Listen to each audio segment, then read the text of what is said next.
Hai Church, selamat hari Minggu dan selamat datang bagi seluruh jemaat Tuhan dimanapun saudara berada yang saat ini menyaksikan ibadah online GKS Balikpapan pada hari ini, Minggu 1 November 2020. Kami berharap dan percaya setiap kita dalam keadaan baik dan sehat. Kami menginformasikan bahwa setiap minggunya saudara bisa menyaksikan ibadah online di website gksbalikpapan.org. Di website ini saudara bisa mendapatkan informasi yang lengkap termasuk ibadah anak atau Ero Kids dan program GKS Balikpapan lainnya. Marriage Class setiap Selasa akan dimulai di bulan November tanggal 3 sampai 24 November pukul 7.30 malam sampai dengan 9 malam via Zoom meeting. Bagi saudara yang sedang dalam persiapan pernikahan, pastikan saudara tidak terlewatkan Marriage Class ini. Bersyukur untuk setiap kebaikan Tuhan Yesus Kristus yang bisa kita terima dan rasakan saat ini. Untuk itu, hari ini kita mau rayakan kebaikan Tuhan bersama-sama. Mari kita arahkan fokus dan hati kita untuk menyembah Tuhan. Kami bersyukur untuk hari ini Tuhan. Kami bersyukur untuk setiap kesempatan yang Kau beri bagi setiap kami Tuhan. Kami datang untuk memuji-Mu, kami datang untuk memuliakan Engkau Tuhan. Sebab hanya Engkau yang layak kami tinggikan. Hanya Engkau yang layak kami puji dan muliakan Tuhan. Ubah hati kami seperti apa yang Engkau mau Tuhan. Jadikan kami seperti apa yang Engkau ingini Tuhan. We worship You Lord. We worship You Lord. Thank You Lord Jesus.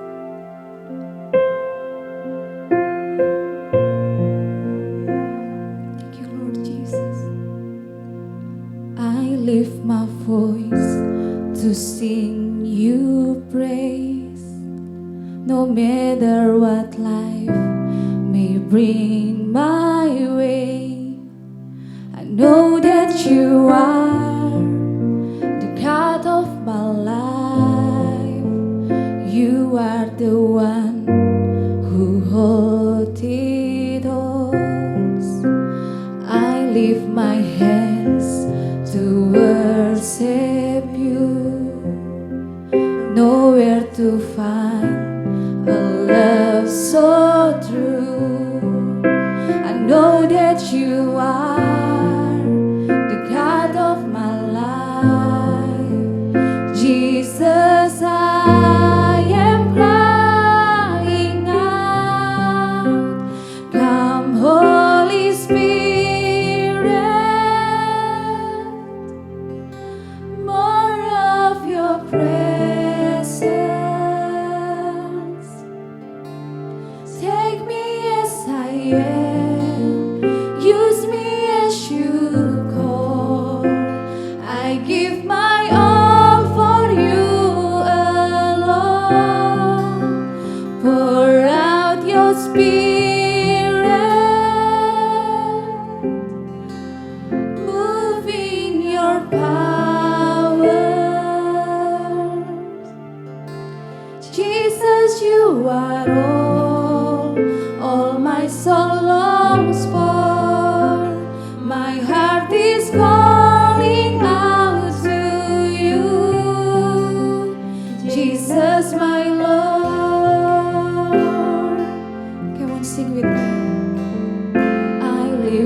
Jesus, I am crying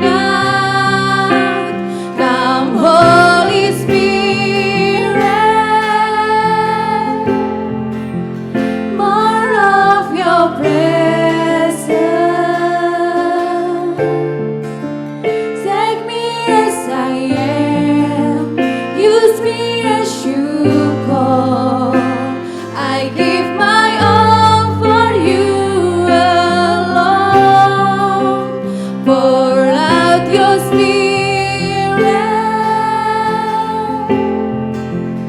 move in your power. Jesus, you are all my soul longs for.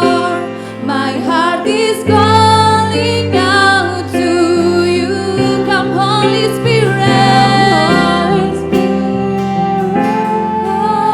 More of your presence.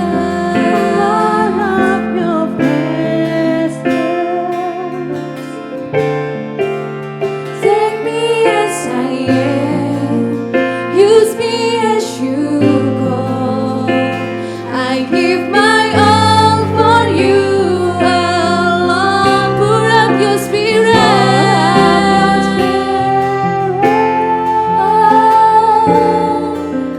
Move in your power. Jesus, you are all my soul longs for. My heart is calling out to you, Jesus, my Lord. Jesus, you are my Lord. Change and mold me to be more like you, Jesus.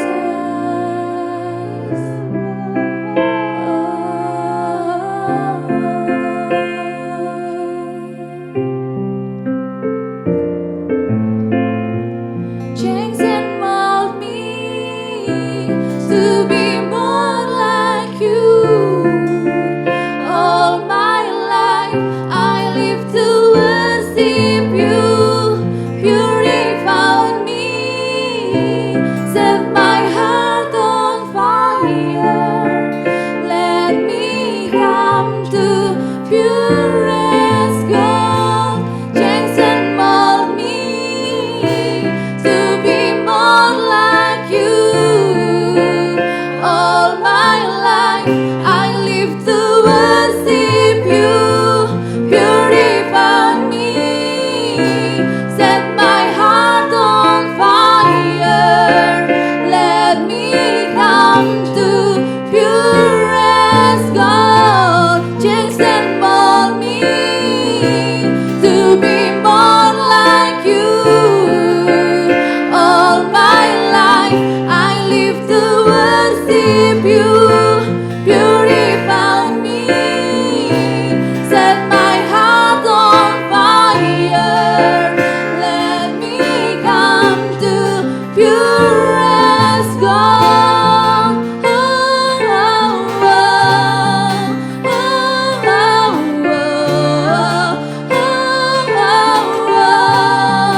Purest gold.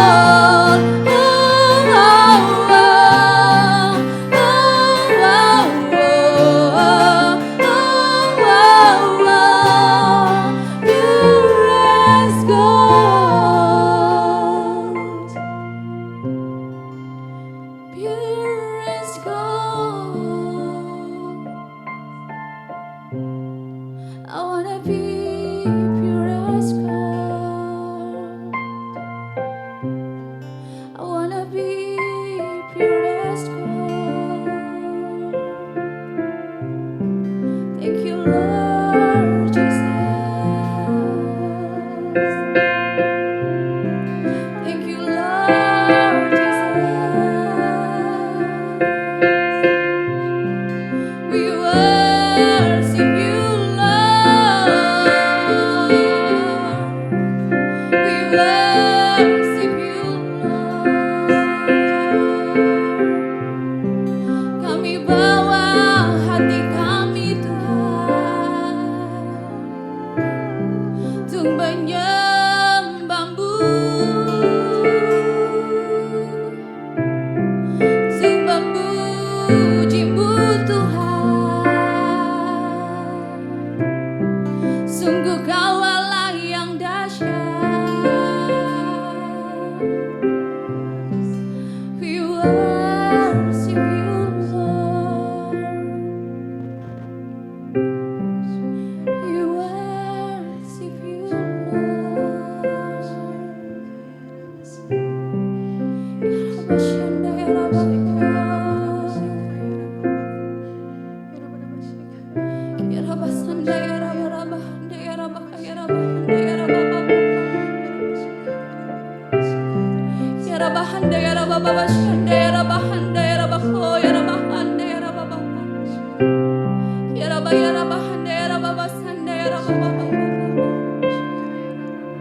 Thank you Lord Jesus, thank you Lord Jesus. Buat kasih-Mu, buat kebaikan-Mu, buat penyertaan-Mu dalam setiap hidup kami Tuhan. Sungguh Engkau Allah yang ajaib dalam setiap kehidupan kami Tuhan. We worship you Lord, hanya Engkau Allah satu-satunya penebus kami. Hanya Engkau Allah satu-satunya penyembuh kami Tuhan. We worship you Lord, kami bawa hati dan hidup kami Tuhan untuk menyembah-Mu Tuhan. Biar urapan Roh Kudus-Mu bekerja di tempat ini, di tempat di mana kami berada saat ini Tuhan. Thank you Lord Jesus. Thank you Lord Jesus. We honor you Jesus. We honor you Jesus. Thank you Lord.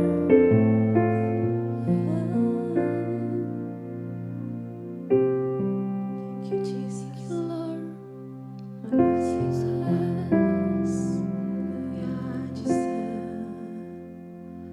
Engkau segalanya dalam hidup kami Tuhan. Engkau segalanya dalam hidup kami Bapa. Kami memberi yang terbaik hanya untuk-Mu Tuhan. Kami memberikan hidup kami Bapa. Kasih Tuhan.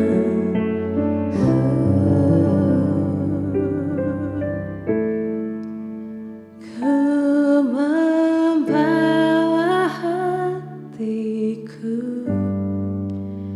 hanya Engkau di hidupku, Yesusku yang terindah. Selamanya ku menyembah-Mu. Ku membawa hidupku, inilah persembahanku untuk Yesusku yang terindah. Selamanya ku menyembah-Mu, Yesus.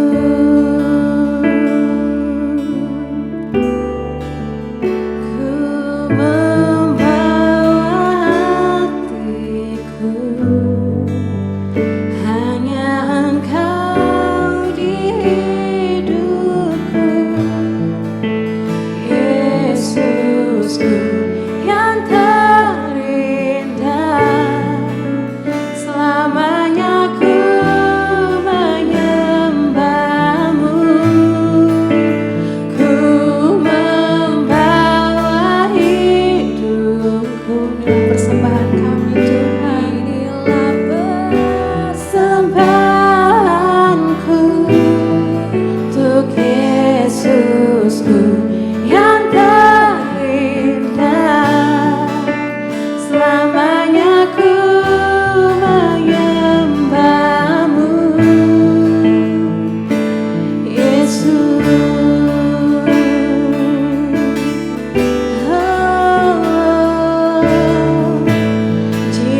Terima kasih Tuhan atas kasih setia dan rahmat-Mu yang selalu baru setiap pagi. Pujian dan penyembahan yang sangat memberkati dan hadirat Tuhan yang begitu nyata yang boleh kita rasakan. Kita percaya bahwa hadirat Tuhan bekerja tidak terbatas oleh ruang dan waktu. Terima kasih untuk Praise and Worship Team. Saudara, sesaat lagi kita akan terima kebenaran melalui firman Tuhan yang akan dibawakan oleh Pastor Daniel Wirawan, Gembala GKS Balikpapan. Sebelum masuk dalam kebenaran firman Tuhan, saya mengajak saudara, mari sama-sama siapkan catatan saudara atau notes pada gadget saudara untuk mencatat setiap pesan Tuhan pada hari ini. Mari persiapkan hati dan pikiran kita untuk menerima kebenaran firman Tuhan. Hai semuanya, selamat datang di ibadah online GKS Balikpapan hari ini.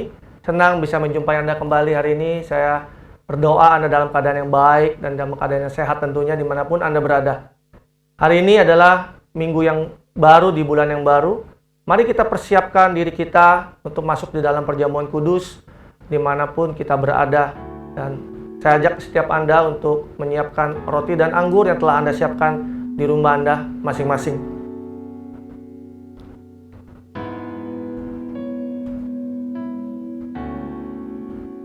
Kalau Anda siap, mari kita angkat roti ini di tangan kanan kita.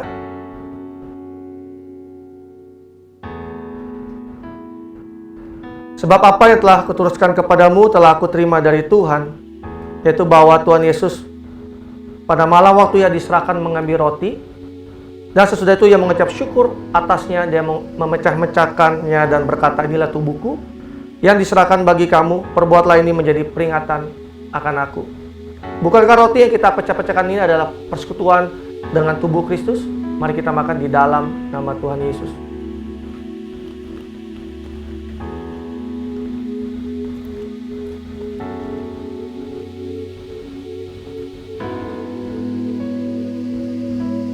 Mari kita angkat cawan ini. Demikian juga yang mengambil cawan sesudah makan lalu berkata, cawan ini adalah perjanjian baru yang dimantarkan oleh darahku. Perbuatlah ini setiap kali kamu meminumnya menjadi peringatan akan aku. Sebab setiap kali kamu makan roti ini dan minum cawan ini, kamu memberitakan kematian Tuhan sampai ia datang. Bukankah cawan pengucapan syukur yang atasnya kita mengucapkan syukur adalah persekutuan dengan darah Kristus? Mari kita minum di dalam nama Tuhan Yesus.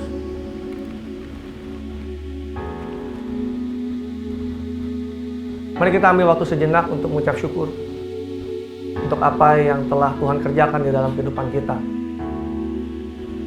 Bersyukur untuk pengorbanan yang Tuhan berikan buat setiap kita, sehingga setiap kita dikaruniai keselamatan, setiap kita boleh menerima penebusan atas setiap dosa dan kesalahan kita yang kita alami dalam kehidupan kita. Bersyukur untuk penyertaannya selama pandemi ini, kita melihat bagaimana kebaikan Tuhan dalam kehidupan kita, penyertaannya, tangannya yang gak pernah dilepaskan atas hidup kita. Bersyukur untuk keluarga kita, untuk pernikahan, untuk suami istri, untuk anak-anak, untuk pasangan kita. Bersyukur untuk pekerjaan, untuk bisnis, untuk kuliah, untuk sekolah. Bersyukur sampai hari ini kita dalam keadaan yang baik, dalam keadaan yang sehat. Dan bersyukur hari ini kita juga bisa beribadah bersama-sama secara online dimanapun kita berada. Bapak, kami mengucap syukur kalau hari ini kami boleh kembali berkumpul bersama-sama, datang beribadah walaupun secara online. Kami percaya bahwa hadirat-Mu ada di setiap rumah-rumah atau dimanapun kami berada. Hadirat-Mu yang sama yang tidak dibatasi waktu dan ruang, yang bisa terus bekerja dan bisa menjamah dan memenuhi setiap kami. Dan kalau hari ini kami akan mendengarkan pesan-Mu, urapi kami semua. Kami mau membuka hati kami dan menerima apa yang menjadi kebenaran firman-Mu dalam kehidupan kami. Dan urapi hamba-Mu bisa membagikan dengan bahasa yang sederhana dan mudah diterima dan dimengerti oleh setiap kami. Sehingga setiap pesan-Mu menjadi pesan yang relevan buat setiap kami, yang bisa menopang kehidupan kami, membuat kehidupan kami menjadi lebih baik lagi. Terima kasih Bapa, terima kasih Roh Kudus. Hanya di dalam nama Yesus kami berdoa dan kami mengucap syukur. Haleluya. Amin. Amin. Tema kita di bulan November ini adalah More in Teachableness. Teachableness adalah core values yang keenam dari gereja ini. Artinya bahwa kita ingin bahwa setiap jemaat yang tertanam di dalam gereja ini, mereka terlihat ciri-ciri teachableness di dalam kehidupan mereka. Nah, teachableness itu artinya adalah the quality or condition of being teachable. Artinya kualitas atau kondisi mampu diajar dan mau belajar. Teachable artinya adalah mampu diajar dan mau belajar. Sekali lagi, mampu diajar dan mau belajar. Artinya kalau kita disebut sebagai orang yang teachable, artinya kita punya kualitas dan punya kondisi sebagai orang yang mampu diajar dan mau belajar. Seseorang bisa bertumbuh atau tidak di dalam kehidupannya, itu sangat bergantung dari kualitas dan kondisi apakah seseorang itu mampu diajar dan mau belajar. Atau dengan kata lain, semakin teachable seseorang, maka dia akan semakin bertumbuh dalam kehidupannya. Demikian sebaliknya, kalau semakin tidak teachable seseorang, maka semakin dia tidak dapat bertumbuh di dalam kehidupannya. Contohnya gini, di dalam kehidupan kerohanian, kalau ada seseorang yang bisa disebut adalah orang yang teachable, maka mungkin dia tidak perlu waktu yang cukup lama untuk di dalam sebuah gereja, terutama sebuah gereja, dia akan mengalami pertumbuhan demi pertumbuhan. Tetapi mungkin ada orang yang sudah bertahun-tahun di gereja, bahkan mungkin melayani, tetapi ketika dia nggak punya hati yang teachable, maka mungkin kehidupannya nggak berubah. Mungkin nggak seberubah orang yang signifikan yang baru kemarin saja mungkin baru tertanam. Mungkin udah dicoba untuk dimuridkan, tetapi nggak mengalami perubahan di dalam kehidupannya. Karena kenapa? Karena dia mungkin tidak mau diajar dan tidak mau belajar. Tetapi ada orang yang mungkin baru sebentar di dalam gereja dia mau dimuridkan, dan kita lihat pertumbuhan demi pertumbuhan terjadi dalam kehidupannya, dan dia mengalami perubahan. Apa yang menjadi perbedaan kedua ini adalah hati yang teachable. Teachable heart is simply listening, doing, and don't doing. Hati yang mudah diajar atau mau belajar adalah dengan sederhananya adalah mendengarkan, melakukan, atau tidak melakukan. Saya ulangi sekali lagi. Hati yang mau belajar dan mudah diajar, sesederhananya adalah mendengarkan, melakukan, dan tidak melakukan. Kalau kita menjadi orang yang punya hati yang mau belajar, kalau Tuhan berkata kepada kita, dengarkan, lakukan apa yang dia mau suruh kita lakukan, dan jangan lakukan apa yang dia minta kita jangan lakukan. Sesimpel itu, sesederhana itu bicara tentang hati yang mau belajar dan diajar. Nah, sepanjang kita masih punya pengertian sendiri tentang kebenaran itu sendiri, maka sulit buat kita menjadi orang yang teachable. Firman Tuhan mengajarkan kepada kita di Amsal 3 ayat 5 sampai 7 di dalam bahasa Indonesia masa kini ya dikatakan begini, percayalah kepada Tuhan dengan sepenuh hatimu dan janganlah mengandalkan pengertianmu sendiri. Ingatlah kepada Tuhan dalam segala sesuatu yang kau lakukan, maka Ia akan menunjukkan kepadamu cara hidup yang baik. Janganlah menganggap dirimu lebih pandai daripada yang sebenarnya, taatilah Tuhan dan jauhilah yang jahat. Di ayat kelima jelas mengatakan bahwa percayalah kepada Tuhan dengan sepenuh hatimu. Sulit buat setiap kita untuk percaya kepada Tuhan dengan sepenuh hati kita kalau kita masih mengandalkan pengertian kita sendiri. Kalau kita bisa merasa bahwa keputusan kita lah yang paling benar, keputusan kita lah yang paling tepat di dalam kehidupan ini. Keputusan kita lah yang terbaik dan yang paling benar. Nah, saya mau katakan bahwa di dalam hidup ini ada begitu banyak hal yang kita nggak mengerti. Itu makanya kenapa kita harus percaya Tuhan sepenuhnya, bukan mengandalkan pengertian kita sendiri. Kemudian dikatakan, ingatlah kepada Tuhan dalam segala sesuatu yang kamu lakukan, karena Tuhan yang akan menunjukkan cara hidup yang baik. Ketika Tuhan menunjukkan caranya, ketika Tuhan menunjukkan jalannya, ketika Tuhan menunjukkan apa yang harus kita ikuti dan apa yang tidak harus kita ikuti, pertanyaannya, apakah kita mau ikuti itu?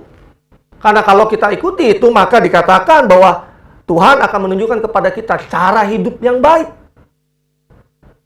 Tapi sebaliknya, Kalau kita menjadi orang yang tidak percaya, kalau kita menjadi orang yang merasa diri kita lebih tahu, atau karena kebodohan yang kita punya, maka cara hidup kita yang kita pilih adalah cara hidup yang tidak semakin membuat kita jadi lebih baik. Berikutnya dikatakan, janganlah menganggap dirimu pandai daripada sebenarnya. Di dalam terjemahan lain dikatakan, jangan pernah berpikir sedetik pun kamu tahu segalanya. Ketika kita merasa bahwa diri kita lebih pandai dan kita lebih tahu, maka disitulah kita akan sulit untuk mendengarkan dan belajar sesuatu yang baru dalam hidup ini. Anda bayangkan kalau kita ikut sebuah kelas misalnya, sekolah kah, atau kursus kah, atau training kah, dan begitu masuk di kelas kita dengan attitude yang kita merasa diri kita lebih tahu dan lebih hebat dari coachnya, dari gurunya, dari mentornya, maka saya percaya bahwa nggak ada satu hal pun yang kita bisa pelajari ketika kita ikut kelas itu.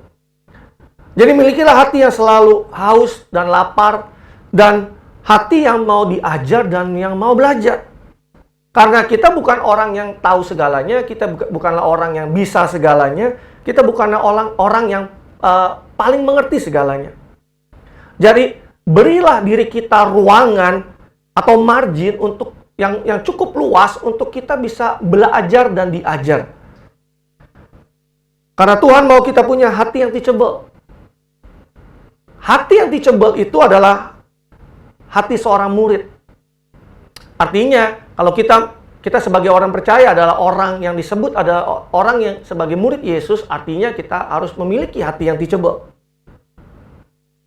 Kalau kita punya hati yang teachable, maka akan ada begitu banyak hal dalam kehidupan kita yang kita bisa pelajari. Kita bisa belajar dari siapa aja, kita bisa belajar dalam keadaan seperti apa saja, dan saya mau katakan kalau kita belajar dari situ, maka hidup kita pasti akan mengalami pertumbuhan. Tuhan memakai kehidupan kita untuk mengajarkan banyak hal dalam hidup ini. Dengan kata lain, bahwa Tuhan mengajarkan banyak hal melalui kehidupan kita yang kita jalani sehari-hari. Makanya saya beri judul khotbah saya hari ini adalah sekolah kehidupan. Kenapa sekolah kehidupan? Karena ada begitu banyak di dalam kehidupan kita yang Tuhan ingin kerjakan dan kita jalani, itu adalah proses pembelajaran buat setiap kita.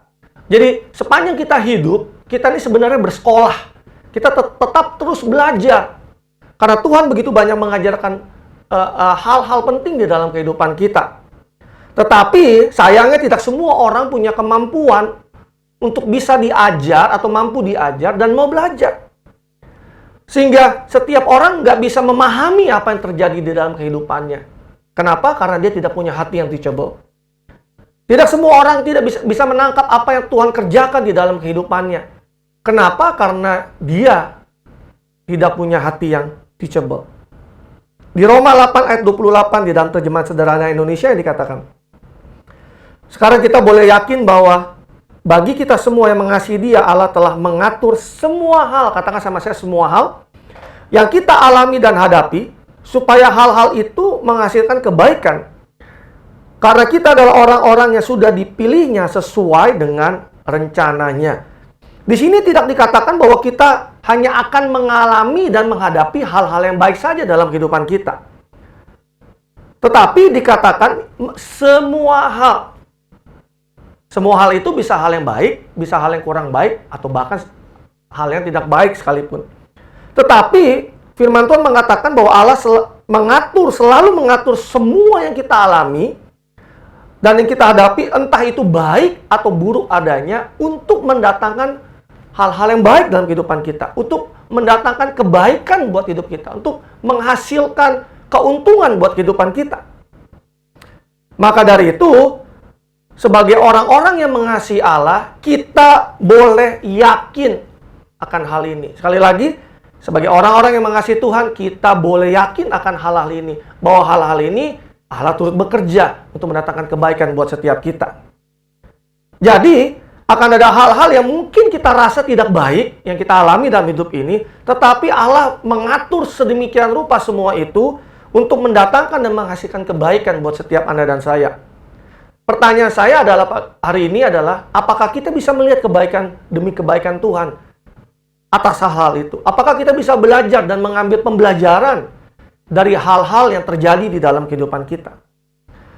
Tanpa hati yang teachable, nggak ada hal apapun yang kita bisa pelajari dalam kehidupan ini. Tidak ada hal yang bisa kita ambil pembelajaran dari apa yang kita alami dalam kehidupan kita. Tanpa hati yang teachable, maka kita nggak bisa menjadi orang yang better, yang jadi lebih baik. Tapi malah sebaliknya, kita bisa menjadi orang yang bitter atau menjadi orang yang pahit. Nah, saya mau bagikan bahwa paling tidak ada 3 hal yang benar-benar dapat menolong kita sehingga kita bisa menerima manfaat dari sekolah kehidupan yang Tuhan kerjakan di dalam kehidupan kita. So, Anda boleh catat ini. Yang pertama adalah miliki mindset yang benar. Mindset atau pola pikir itu adalah terdiri dari apa yang kita percayai dan terdiri dari hal-hal apa atau nilai-nilai apa yang kita yakini di dalam kehidupan kita.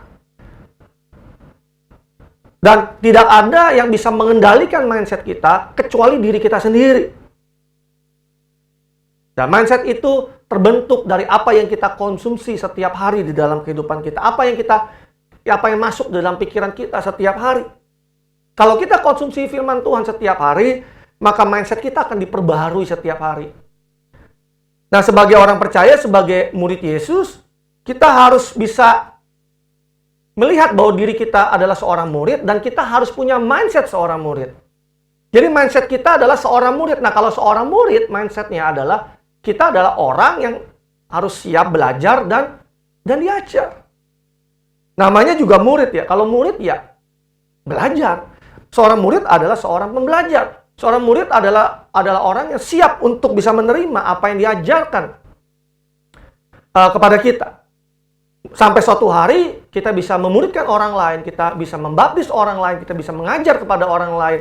Sampai setiap orang yang kita muridkan, mereka mencapai kedewasaan, dan itulah amanat agung yang Tuhan ingin kita kerjakan dalam kehidupan kita. Di Efesus 5:15 dikatakan, karena itu perhatikan dengan saksama bagaimana kamu hidup. Janganlah seperti orang bebal, tetapi seperti orang arif. Kalau kita nggak punya mindset sebagai seorang murid atau pembelajar, maka kita tidak akan memperhatikan dengan seksama bagaimana kita hidup. Artinya, kita tidak sungguh-sungguh mengamati hidup kita ini seperti apa. Karena kenapa? Karena hidup kita ini seringkali berbicara kepada kita, tetapi karena kita tidak benar-benar memperhatikan hidup ini, kita tidak pernah menerima pesan dari kehidupan itu sendiri. Tetapi hanya seorang pembelajar yang benar-benar dengan seksama memperhatikan apa yang sedang diajarkan kepada dia. Nah, dari ayat tadi saya bisa temukan bahwa ada 2 jenis atau 2 tipe orang. Yang pertama adalah orang yang tidak berpengalaman dan orang bebal. Kedua-duanya adalah sama-sama orang bodoh. Yang tidak berpengalaman, bodoh karena dia tidak tahu apa-apa. Entah karena dia nggak punya kesempatan untuk belajar, atau dia punya kesempatan untuk belajar, tetapi dia tidak menggunakan kesempatan itu. Yang kedua adalah orang bebal. Orang bebal adalah orang yang sudah tahu kebenaran, tetapi dia tidak mau melakukannya. Contohnya begini. Kalau ada seseorang yang dari kecil dia nggak pernah diajari misalkan soal keuangan. Bagaimana diajari tentang mengelola keuangan. Jadi dia punya uang berapa aja habis. Karena nggak pernah ada yang ngajarin, nggak pernah ada yang mentoring. Jadi ada uang sedikit, dia beli ini itu. Dia nggak punya prioritas, dia nggak punya budgeting misalnya. Dia nggak punya tabungan misalkan. Dia nggak punya investasi. Karena dia bodoh di area itu. Tadi dari definisi kita bisa belajar. Entah tidak ada yang mengajarinya, atau mungkin ada diajari, punya kesempatan diajar, tetapi tidak mau belajar. Nah, yang kedua adalah seseorang yang sudah belajar tentang tata kelola keuangan misalnya. Dia sudah tahu, dia sudah mengerti, tetapi tetap tidak mau berubah dan tetap nggak punya prioritas dalam hidupnya. Tetap nggak punya budgeting, boros nggak jelas. Pada akhirnya apa yang ada dalam dirinya tidak tersisa sama sekali. Nah, ini adalah tipe orang kedua, itu orang bebal. Yang satu tidak berpengalaman, yang satu bebal, keduanya sama-sama bodoh. Tipe yang kedua adalah orang bijak, orang arif atau orang bijak. Orang bijak adalah orang yang bisa mengambil keputusan berdasarkan akal sehat dan logis, sehingga bisa bersikap dan bertindak tepat. Orang yang bijak definisinya adalah orang yang bisa mengambil keputusan dalam hidupnya berdasarkan akal sehat dia, logis dia, sehingga bisa bersikap dan bertindak yang tepat. Sesederhananya orang bijak itu adalah kalau dia tidak tahu, dia cari tahu. Kalau dia sudah tahu apa yang benar, dia akan lakukan hal yang benar itu. Orang bijak adalah seorang pembelajar. Orang bijak adalah orang yang bisa membaca keadaan, orang yang bisa membaca situasi, orang yang bisa membaca orang yang bisa menempatkan dirinya dan bersikap dengan tepat. Dan dia bisa belajar dari setiap keadaan. Orang bijak adalah orang yang bisa belajar dari kesalahan dan kegagalan orang lain. Bisa dari keberhasilan orang lain.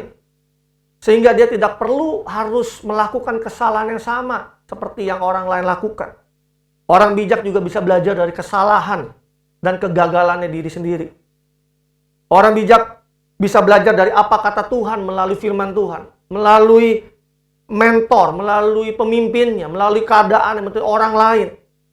Dia bisa belajar untuk melihat segala sesuatu dari kacamatanya Tuhan. Jadi bodoh, bebal, atau bijak itu semua adalah pilihan hidup. Saya ulangi sekali lagi.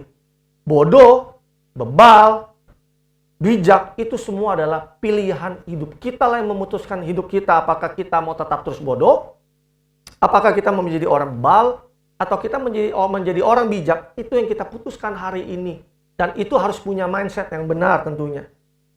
Saya mau katakan bahwa setiap kita pada mulanya adalah orang yang bodoh. Kita semua adalah orang yang tidak tahu apa-apa dari mulanya. Tetapi untuk tetap menjadi orang bodoh, itu adalah pilihan kita. Apakah kita mau tetap menjadi orang yang bebal? Itu adalah pilihan kita. Atau kita mau menjadi orang yang bijak? Itu adalah pilihan hidup yang kita buat.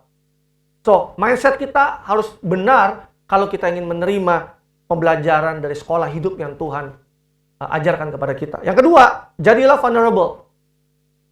Vulnerable itu adalah rentan artinya. Vulnerable itu artinya berani menunjukkan diri kita apa adanya, terbuka tanpa takut dihakimi atau tanpa takut ditolak. Kita menjadi orang yang terbuka apa adanya. Nah, kalau mindset kita tidak benar, maka kita sulit untuk bisa vulnerable. Tapi kalau kita punya mindset yang benar, maka tidak sulit atau kita tidak takut untuk bisa rentan kepada orang lain. Nah, apa maksudnya? Kalau kita mau belajar dari kehidupan ini, kita harus belajar vulnerable lebih dahulu.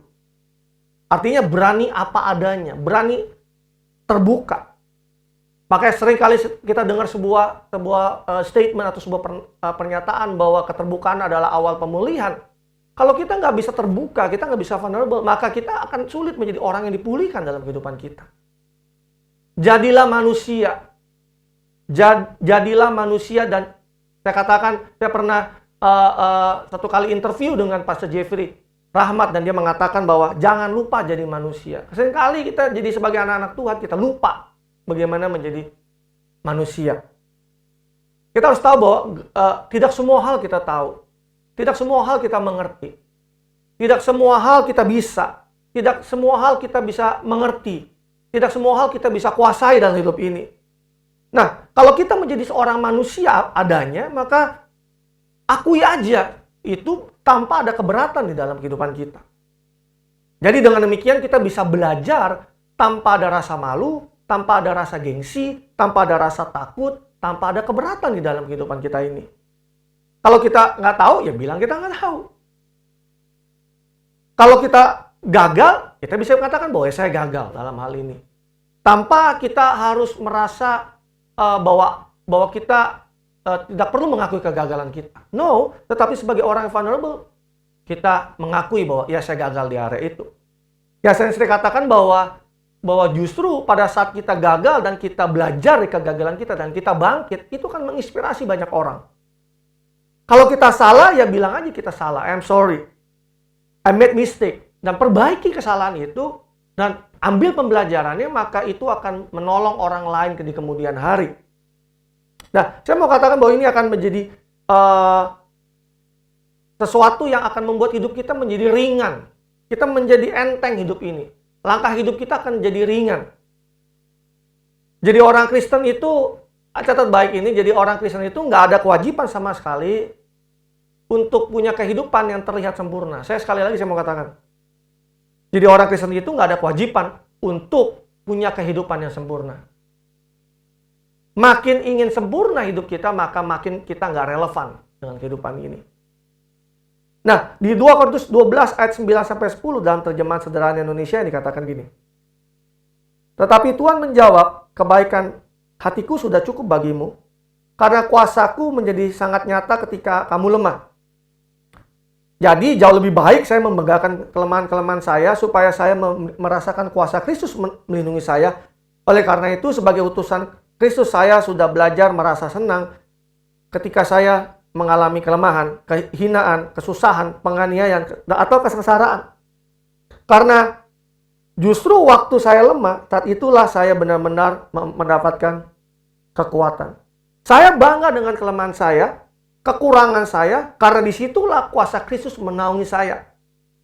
Kuasa Kristus melindungi saya. Dan disitulah saya benar-benar mendapatkan kekuatan di dalam kehidupan ini. Itulah firman Tuhan katakan. Vulnerable itu bukanlah lebay.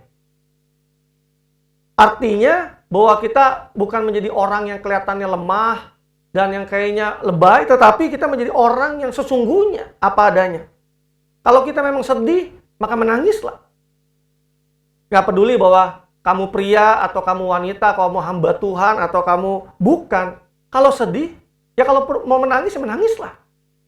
Kalau lagi berbeban berat, terbukalah dengan orang lain. Cari orang lain, di mana Anda bisa mencurahkan perasaan Anda. Dimanapun ketika Anda membutuhkan itu. Maka Anda ketemukan orang-orang yang menguatkan, yang menghibur. Kalau ada yang gak beres dalam hidupmu, terbukalah. Sharingkan, minta nasihat, dengarkan, dan lakukan.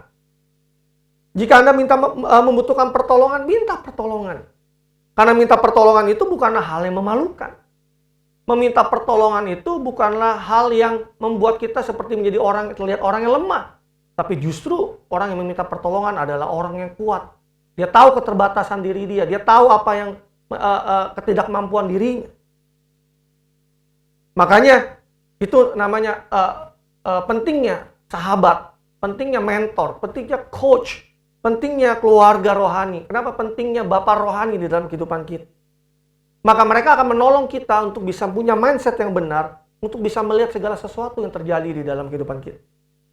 Tetapi sebaliknya, kalau kita merasa bahwa diri kita oke-oke aja, padahal lagi nggak oke, everything is okay, maka kita akan jadi sok kuat, sok gagah, sok tidak ada apa-apa. Dan saya mau katakan bahwa percaya atau tidak, kehidupan Anda nggak akan jauh lebih baik kalau Anda melakukan itu. Tetapi justru kalau kita dalam keadaan yang tidak baik dan kita mencoba untuk men-sharingkan itu menjadi orang yang vulnerable, orang yang menjadi orang yang rentan, menjadi orang yang mau terbuka dengan orang lain. Dan Anda sharingkan itu, Anda akan bisa ditolong untuk bisa punya perspektif yang benar. Anda bisa belajar dari segala sesuatu dari apa yang Anda alami. Jadi kalau kita mau belajar dari sekolah kehidupan, jadilah vulnerable. Jadilah manusia. Jangan sampai karena kita melabelkan diri kita orang Kristen, kita harus terlihat sempurna dalam kehidupan ini. Maka kalau kita mau terlihat sempurna, maka saya mau katakan kita nggak lagi jadi orang yang relevan. Kita akan menjadi orang yang nggak vulnerable. Maka sulit buat kita untuk menjadi orang yang bisa bertumbuh dan belajar dari sekolah kehidupan. Yang ketiga, yang terakhir, hati-hati dengan familiarity. Familiarity adalah sebuah perasaan atau kondisi di mana kita sudah terbiasa dengan seseorang atau suatu keadaan. Saya ulangi, familiarity adalah sebuah perasaan atau kondisi di mana kita sudah terbiasa dengan seseorang atau suatu keadaan.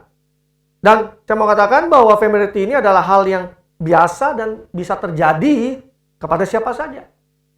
Nah, tinggal gimana kita meresponinya dengan baik. Familiarity dapat membuat kita kehilangan kepekaan kepada suatu keadaan. Kalau kita familiar dengan Tuhan, maka segala sesuatu yang Tuhan kerjakan di dalam kehidupan kita bisa menjadi nggak peka. Kita bisa menjadi merasa itu bahwa itu biasa-biasa saja. Semua kebaikan Tuhan yang kita terima akan terasa begitu biasa-biasa saja. Oh, saya bangun tidur, memulai hari, saya sehat, saya baik keadaannya, saya masih bisa tidur nyenyak semalam, saya masih bisa makan, saya masih bisa bernafas. itu menjadi sesuatu yang kayaknya biasa aja.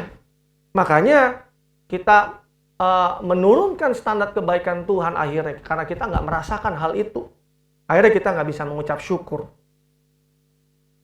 Karena terbiasa itu, maka tidak akan ada hal-hal baru yang kita bisa pelajari di dalam kehidupan kita. Pastor Jeffrey Rahmat pernah khotbah sekali begini, dan saya catat ini karena ini bagus banget, bahwa seringkali familiarity menghalangi pewahyuan yang baru. Seringkali kita dengar khotbah, seringkali kita baca firman Tuhan, seringkali kita baca quote, entah itu di sosmed kita atau di YouTube. Mungkin ayatnya itu lagi. Karena sudah familiar dengan kebenaran itu, karena sudah familiar dengan ayat itu, pada akhirnya kita tertutup terhadap pewahyuan yang baru, hal yang baru yang Tuhan ingin kerjakan di dalam hidup kita. Kenapa? Karena kita sudah terlalu familiar dengan itu. Padahal kita tahu bahwa pewahyuan Tuhan itu tidak terbatas, pewahyuan itu selalu baru adanya, multidimensional. Tuhan bisa bicara pakai apa saja, melalui apa saja, kapan saja, dengan siapa saja.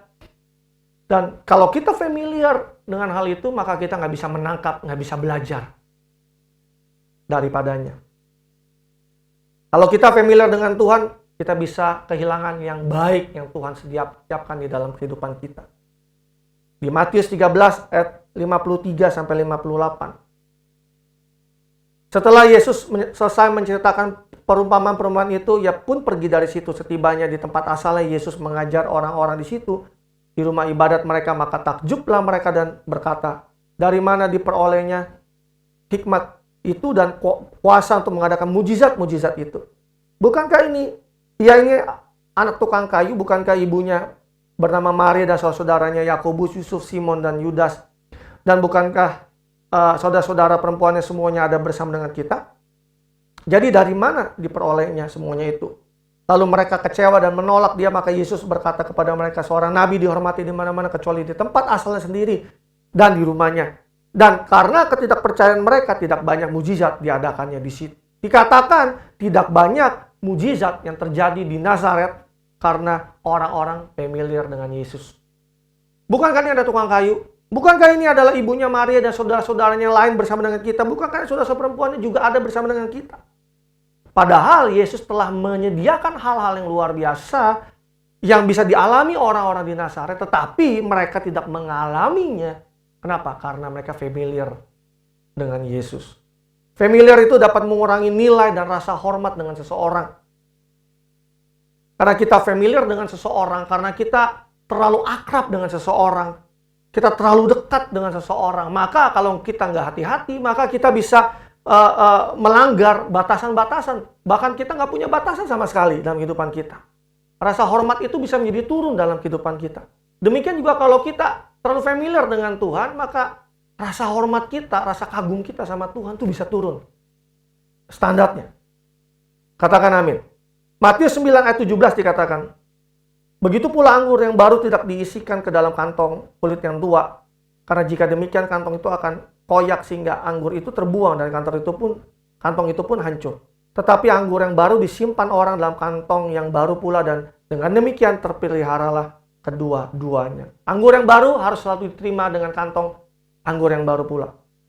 Dalam hidup ini ada begitu banyak hal baru yang Tuhan ingin ajarkan di dalam kehidupan kita. Tapi kalau kita familiar, maka kita nggak bisa terima hal yang baru yang Tuhan berikan. Makanya kita harus siapkan selalu kantong anggur yang baru di dalam kehidupan kita. Selalu siap untuk belajar hal-hal yang baru dalam kehidupan ini. Jangan pernah kaku dengan cara Tuhan bekerja. Jangan pernah kaku dengan metode, dengan cara, dengan pendekatan. Jangan pernah mengeneralisir sesuatu atau memukul rata segala sesuatu. Kalau orang bilang one size fits all, jadi satu ukuran itu cocok untuk semua. Karena kita tahu bahwa cara Tuhan bekerja dalam kehidupan masing-masing orang itu berbeda-beda. Walaupun kita tahu bahwa esensinya, kebenarannya selalu sama, tetapi Tuhan memakai cara yang berbeda-beda mungkin dalam setiap orang. Kalau kita familiar dengan Tuhan dan cara kerjanya, maka sulit buat setiap kita untuk bisa belajar sesuatu hal yang baru dari sekolah kehidupan Tuhan dalam kehidupan kita. Kesimpulannya hari ini ada 3 hal yang kita perlu siapkan untuk kita bisa menikmati dan menerima keuntungan yang besar dari sekolah Tuhan dalam kehidupan kita. Yang pertama adalah kita harus punya mindset yang benar, miliki mindset yang benar. Yang kedua adalah jadilah vulnerable, jadilah orang yang rentan, jadilah manusia adanya. Yang ketiga, hati-hati dengan familiarity, hati-hati dengan familiarity atau keakraban, terlalu terbiasa dengan sebuah keadaan sehingga kita kehilangan ketajaman, sehingga kita kehilangan kepekaan di dalam kehidupan ini. Ayat terakhir di Mazmur 25 ayat 4 sampai ayat yang kelima, Daud menuliskan ini. Show me your ways, O Lord. Teach me your path. Lead me in your truth and teach me, for you are the God of my salvation. On you I wait all the day. Terjemahan bebas gini. Tunjukkan jalanmu ya Tuhan. Ajari aku jalanmu. Pimpinlah aku dalam kebenaranmu dan ajarlah aku.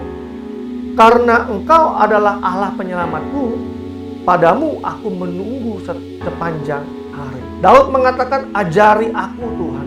Di situ ada dikatakan bahwa teach me, O Lord. Ajari aku Tuhan. Dia mengatakan, saya ini mau belajar loh Tuhan. Teach me. Nah, seberapa banyak dari setiap kita orang-orang percaya kita bisa berkata sama Tuhan dalam doa kita, Tuhan ajari aku. Teach me Lord. Ajari aku Tuhan. Di dalam kehidupan ini ada banyak cara Tuhan untuk mengajari setiap kita. Tadi saya katakan melalui firman-Nya, melalui prinsip kebenaran firman Tuhan, melalui pemimpin kita, melalui mentor kita. Ada begitu banyak cara yang Tuhan ingin ajarkan dalam kehidupan kita. Bisa nggak kita berkata bahwa teach me O Lord, ajari aku Tuhan, ajari aku Roh Kudus. Dan ketika Tuhan mengajari kita, apakah kita punya hati yang teachable, punya kualitas dan kondisi hati yang teachable sehingga kita bisa belajar dari setiap apa yang Tuhan ingin ajarkan dalam kehidupan kita, sehingga kehidupan kita makin hari makin jauh lebih baik. Di bawah terang Roh Kudus, setiap firman Tuhan itu membuat kebenaran itu menjadi sesuatu yang memerdekakan hidup kita, melepaskan hidup kita, memulihkan hidup kita, menghibur hidup kita, memberikan kekuatan, memberikan iman, dan memberikan pertumbuhan, memberikan pengharapan buat setiap kita. Tetapi kenapa pada akhirnya kita lihat bahwa ada orang-orang yang masih terikat, terhakimi, terpenjara, merasa kayaknya tidak dikasih hidupnya, merasa kayaknya tertolak, merasa kayaknya dosanya paling besar, merasa bahwa dirinya nggak layak, merasa bahwa kehidupannya selalu kekalahan, kegagalan, dan nggak ada terobosan dalam kehidupannya. Tadi saya katakan bahwa mereka tidak benar-benar tahu, mereka tidak belajar, mereka tidak mengerti, dan tidak benar-benar menghidupi firman Tuhan. Ada sebuah quote begini, Satan's greatest weapon is man's ignorance of God's word. Artinya bahwa senjata terbesar daripada iblis adalah kebodohan dan ketidaktahuan manusia akan firman Tuhan. Saya ulangi sekali lagi, senjata terbesar daripada iblis adalah kebodohan dan ketidaktahuan manusia akan firman Tuhan. Semakin kita tidak mengerti, semakin kita tidak tahu, semakin kita bodoh akan firman Tuhan, semakin di area itulah iblis bisa membuat setiap kita menjadi orang yang bodoh, tetap bodoh, dan melakukan banyak hal-hal yang salah dalam kehidupan kita. Kehidupan terbaik kita tidak akan pernah lepas dari setiap apa yang Tuhan katakan atau firman Tuhan katakan tentang hidup kita. Saya ulangi sekali lagi, kehidupan terbaik kita tidak akan pernah terlepas dari setiap apa yang firman Tuhan katakan tentang hidup kita. Kalau kita ingin punya kehidupan yang terbaik di dalam kehidupan kita, maka itu nggak mungkin terlepas dari apa yang firman Tuhan katakan di dalam kehidupan kita. Kita hanya bisa menerjemahkan sekolah kehidupan Tuhan melalui perspektif firman Tuhan. Saya ulangi, kita hanya bisa menerjemahkan apa yang menjadi sekolah kehidupan Tuhan hanya melalui perspektif firman Tuhan. So, belajar dari firman Tuhan, maka setiap ujian yang terjadi di dalam sekolah kehidupan akan jauh lebih mudah dijalani. Kenapa? Karena semua jawaban itu sudah ada tercatat di dalam firman Tuhan. Sama kayak kita sekolah. Pada waktu kita sekolah dulu, atau Anda sekarang sedang sekolah, pada waktu kita belajar, ketika kita sekolah, maka ketika ada ujian yang datang, maka akan membuat kita jauh lebih mudah untuk kita bisa menghadapi ujian itu. Tetapi kalau kita tidak pernah sekolah, tidak pernah belajar, maka ketika ujian itu datang, kita akan menjadi orang yang tidak siap untuk menghadapi ujian itu dalam kehidupan kita. Terus saya harap Anda belajar sesuatu pada hari ini, dan saya berdoa Anda semua bisa menangkap kalau hari-hari ini dan seterusnya Tuhan bekerja sesuatu dalam kehidupanmu, dalam sekolah kehidupanmu masing-masing. Pastikan punya hati yang teachable, sehingga setiap Anda bisa belajar dan menerima segala sesuatu yang Tuhan ingin kerjakan dalam kehidupan Anda, sehingga Anda bisa punya kehidupan yang jauh lebih baik. Mari kita berdoa. Kami mengucap syukur Tuhan untuk hari ini, kalau kami boleh belajar untuk bisa punya hati yang teachable, hati yang mudah diajar dan mau belajar. Roh Kudus tolong kami untuk terus kami punya hati yang mau belajar dan diajar, dan siap selalu untuk bisa menjadi seorang murid yang mau belajar segala sesuatu. Pimpin kami, kalau Engkau terus bekerja dalam hidup kami melalui firman-Mu, melalui kehidupan kami, melalui pemimpin-pemimpin kami.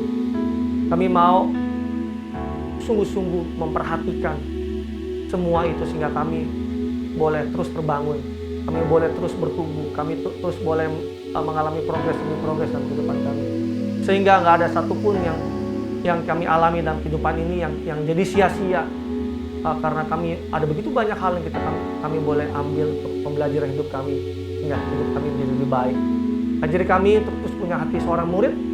Bahkan ketika kami boleh memuridkan orang lain, kami berdoa untuk setiap orang yang kami pimpin, mereka juga punya hati yang teachable, sehingga mereka bisa bertumbuh menjadi orang-orang yang dewasa di dalamnya.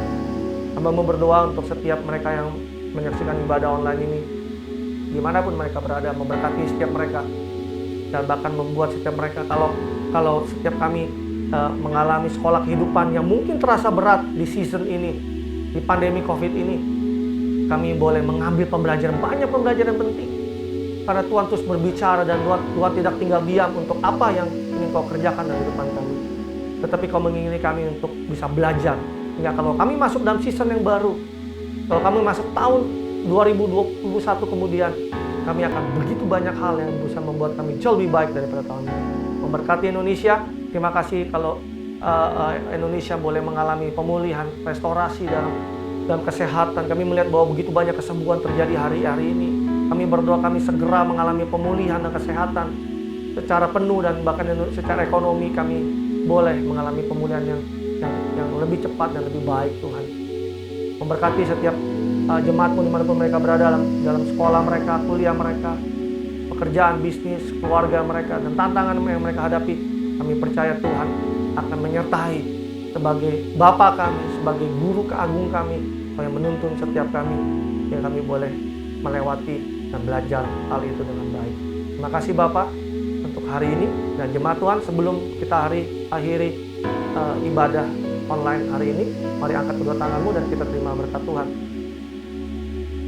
Terimalah berkat dari Allah Bapa melalui Putra yang terkasih Tuhan kita Yesus Kristus, dan melalui persusuan manis indah bersama Roh Kudus yang menyertai hidup kita, yang selalu mengajari kita menjadi orang-orang yang teachable mulai dari hari ini sampai selama-lamanya. Dan setiap kita yang telah terima berkat firman Tuhan ini, sama-sama katakan amin, amin, amin, amin, amin. So, thank you sekali lagi Anda telah mengikuti ibadah online ini dari awal hingga akhir, dan tetap Anda dalam keadaan yang aman dan yang sehat tentunya dimanapun Anda berada. Dan pastikan kalau Anda diberkati oleh firman Tuhan pada hari ini, Anda boleh like, Anda boleh share kepada teman-teman Anda yang membutuhkan.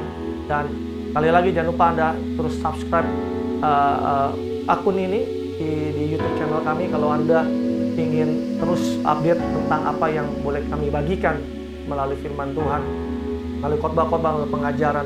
Anda juga dapat mengakses setiap pengajaran yang boleh Anda pelajari dari seri-seri khotbah sebelumnya.